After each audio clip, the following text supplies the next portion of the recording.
Hello lovely viewers, আসসালামু আলাইকুম। আপনাদের সবাইকে কুকিং অ্যান্ড হ্যান্ডক্রাফট চ্যানেলে স্বাগতম। আজকে আমি তৈরি করে দেখাবো পারফেক্টভাবে একটি পুডিং কিভাবে চুলায় তৈরি করা যায়। পুডিং কিন্তু আমাদের ছোট বড় সকলেরই খুবই পছন্দ, আর পুডিং খুবই স্বাস্থ্যকর। আজকে আমি পুডিং বানাতে যাচ্ছি। পুডিংয়ের জন্য আমি এখানে একটি পাত্রে 1 লিটার থেকে কিছুটা কম দুধ নিয়েছি, 800 মিলি। এখন আমি এই দুধটাকে খুব ভালো করে জাল দিয়ে নেব। দুধটা খুব ভালো জাল হলে পুডিংটা খেতে খুব স্মুথ এবং খুবই টেস্টি হয়। আমরা যে কোনো দুধের তৈরি খাবার বানালে দুধটাকে যদি ভালো করে জাল দিই, তাহলে সেটার স্বাদ দ্বিগুণ হয়ে যায়। দুধ, ফিরনি, পায়েস সব কিছুতে দুধ যদি জাল ভালো হয়, খাবারের স্বাদ বেড়ে যায়। এখন আমি দুধটাকে জাল করে প্রায় 1/2 লিটার করে নেব। আপনারা চাইলে দুধটাকে অল্প জালেও করতে পারেন, কিন্তু তাতে পুডিংয়ের টেস্টটা ভালো আসে না। তাই আমি বলবো দুধটাকে খুব ভালো করে জাল করে নেবেন। দুধটা যদি খুব ভালো জাল হয়, পুডিং কিন্তু খুবই টেস্টি হয়।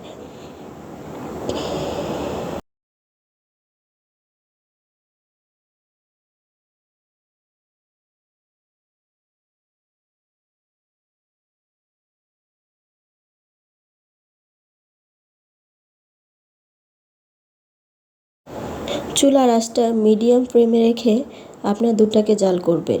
আর অবশ্যই দুধটাকে যখন জাল করবেন, তখন দুধে যেন সর না বসে, এবং দুধটাকে যখন ঠান্ডা করবেন তখনও যেন দুধে সর না বসে। আমার দুধটা জাল হয়ে গেছে, এবার আমি ক্যারামেল করে দেখাবো। ক্যারামেল করা কিন্তু খুব বেশি কঠিন নয়, কিন্তু এটা আমরা অনেকেই হয়তো পারি না। ক্যারামেল করার ক্ষেত্রে চুলার আঁচটা মিডিয়ামেই রাখতে হবে এবং খুবই স্মুথভাবে এটাকে আস্তে আস্তে নাড়তে নাড়তে করতে হবে। ক্যারামেলের কালারটা যখন হয়ে আসবে, তখনই আমরা সাথে সাথে নামিয়ে নিব, কারণ ক্যারামেল ঠান্ডা হলে আরেকটু কালার চলে আসে। আর ক্যারামেল যদি একটু বেশি কালার হয়, তাহলে কিন্তু আবার একটু তিতা তিতা লাগে। তাই আমরা ক্যারামেলটা যখন করব, খুব ভালো করে খেয়াল রাখব। আমি যে মোল্ডে পুডিংটা বসাবো, সেই মোল্ডেই ক্যারামেলটা করে নিচ্ছি। তাতে আর ক্যারামেলটা ঢালার কোনো ভয় থাকলো না। আপনারা চাইলে অন্য কিছুতে করে ক্যারামেলটা ঢেলে নিতে পারেন। আমি এটাতেই পুডিং বানাবো, তাই এখানে ক্যারামেলটা করে নিলাম। ক্যারামেলটা আস্তে আস্তে কালার হয়ে এসেছে।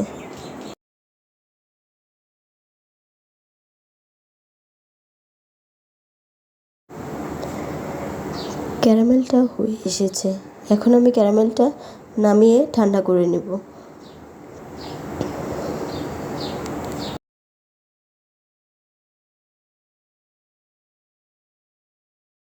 ক্যারামেলটা যখন হয়ে যাবে, ঠিক এভাবেই বসে যাবে। ক্যারামেলটা সেট হয়ে গেছে।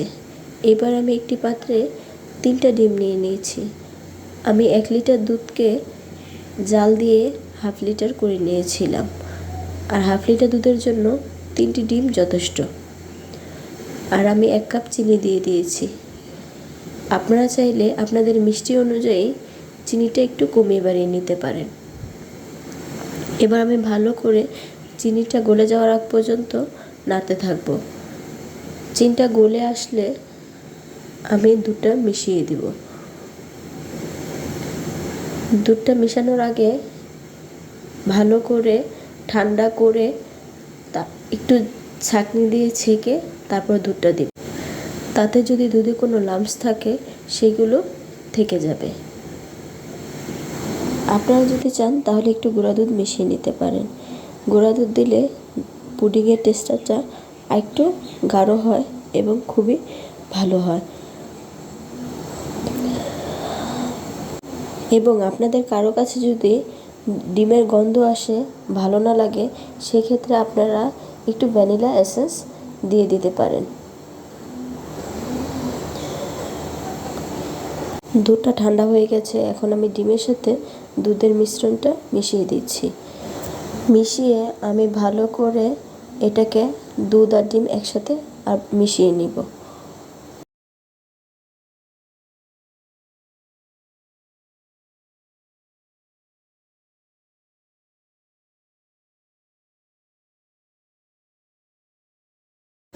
দুধ আর ডিম মিশে গেছে। এবার আমি এটি ক্যারামেলের মোল্ডে বসিয়ে নেব। ক্যারামেলটি যে মোল্ডে করেছি আমি ওটাতে পুডিংটা বানাবো, তাই আমি এখন ঢেলে নিচ্ছি।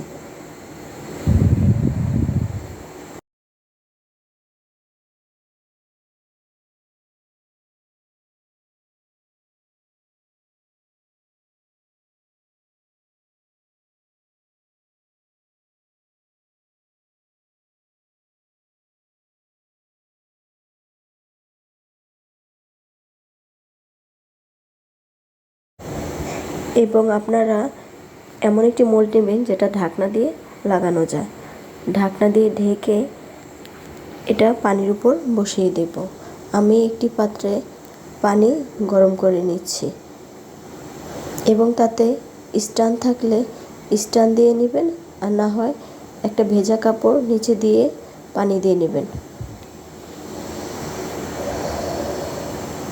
আমার কাছে স্ট্যান্ড ছিল, তাই আমি একটি স্ট্যান্ডে বসিয়ে নিচ্ছি।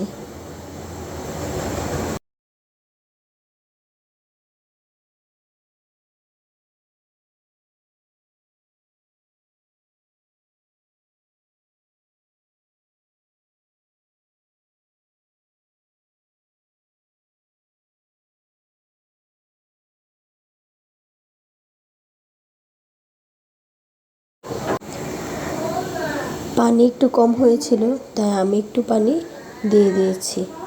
আপনারা চুলার আঁচটা মাঝারি ফ্লেমে রাখবেন। এভাবেই আমি 20 মিনিট রেখে দেব।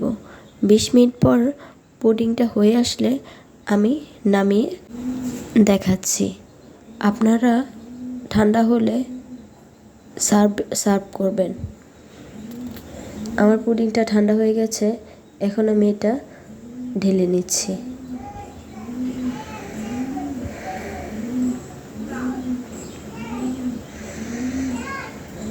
আপনারা দেখতেই পাচ্ছেন পুডিংটা কত সুন্দর হয়েছে। এখন আমি এটা সার্ভ করে নেব। আমার এই রেসিপিটি যদি আপনাদের কাছে ভালো লেগে থাকে তাহলে অবশ্যই আমার পাশে থাকবেন এবং আমার চ্যানেলটি সাবস্ক্রাইব করবেন। লাইক, কমেন্ট, শেয়ার করতে ভুলবেন না। কুকিং অ্যান্ড হ্যান্ডক্রাফট চ্যানেলের পক্ষ থেকে আপনাদের সবাইকে ধন্যবাদ দিয়ে আমি বিদায় নিচ্ছি।